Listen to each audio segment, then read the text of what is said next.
All right, good afternoon, Dr. Murr. Thank you for taking some time to be with us. Always glad to help students. All right, would you mind giving a quick introduction of yourself? Sure. Scott Murr, teacher at Furman in the Health Sciences department. Been here at Furman, depending on how you count it, 18 years about. I've lost count. I wear multiple hats in the department. I teach academic classes. Right now I'm teaching 3. 101 Wellness Concepts course, which of course you were in. Yes. I also help coordinate our Human Performance Lab. And then we have a running institute here at Furman, which I'm an integral part of. We do a lot of testing of runners primarily. Okay, very good, very good. So is there any one form of exercise that is good or the best to prevent future disease or illness? Yes, and the best one is the one you like. Okay. Because you have to do it. You're not going to do something that you don't like. And ultimately, consistency is the key. If you're in my class and I have you doing exercises, but you don't like it, what happens when the semester's over? You quit. Right. So hopefully, whether you're in HSC 101 or you're just doing this on your own, you doing one that you enjoy is probably the best. However, there is a flip side to that. You do need to be balanced with the things you do. It's been my experience that people tend to do only the thing they like, whereas they may need to do some of the other activities to balance their activity program. So are there any specific health risks associated with poor lifestyle choices? We see that all the time, and I actually start to worry about the future. I mean, I've got kids my kids who are 12 and 15. Right. And whether you look at high school kids, you look at college kids, and you look at some of the lifestyle choices that are being made, I do get a little worried about their future. So certain dietary choices then also could help in disease prevention? I think the best approach is to simply eat foods that your grandmother ate. Right. If your grandmother didn't have it available, then probably you avoiding it would probably be to your best benefit. So whole foods is probably the best way to go.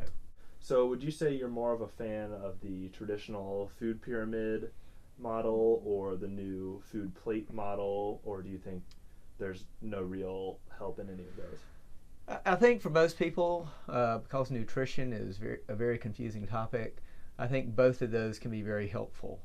The food guide pyramid was around for quite a while. Most students your age, while they've heard of it, aren't familiar with it. The My Plate is relatively new, seems to make sense, and seems to be something that people can relate to. Right. I think ultimately it is a function of eating a variety of foods, eating a rainbow of colors. Now, everyone enjoys a soda now and then. Lots of people say, oh, it's just a diet drink, so that's fine. Is there any real... are diet drinks really better for you than regular drinks? I have to tell you this story. This time last year, I walked into a class with a Diet Mountain Dew, and a student came up to me after class and said, Dr. Murr, you walk into class with one of these. Does that mean we should drink those?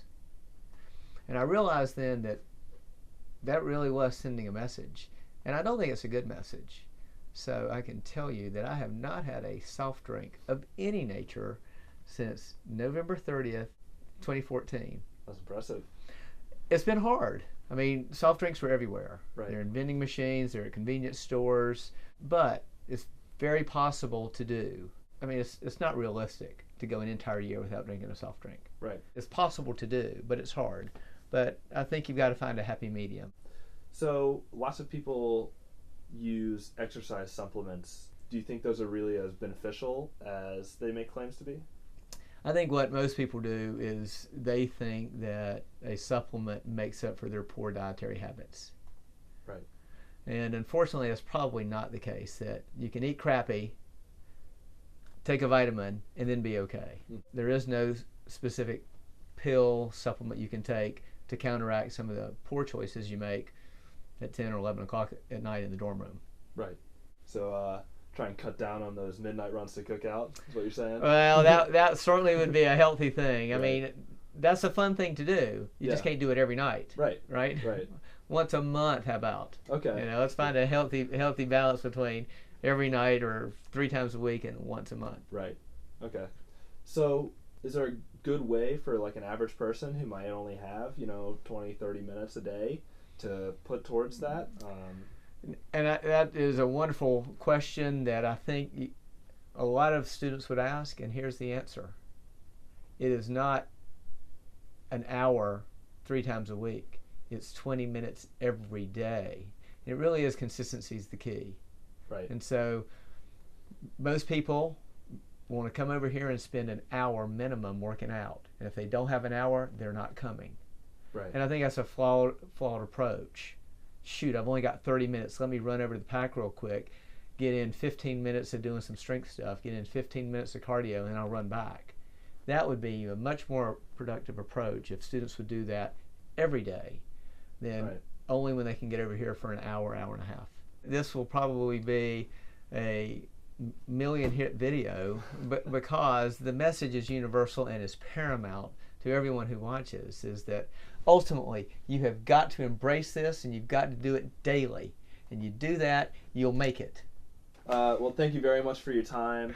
Really appreciate you coming out tonight. Oh, happy to be here. Happy to be here.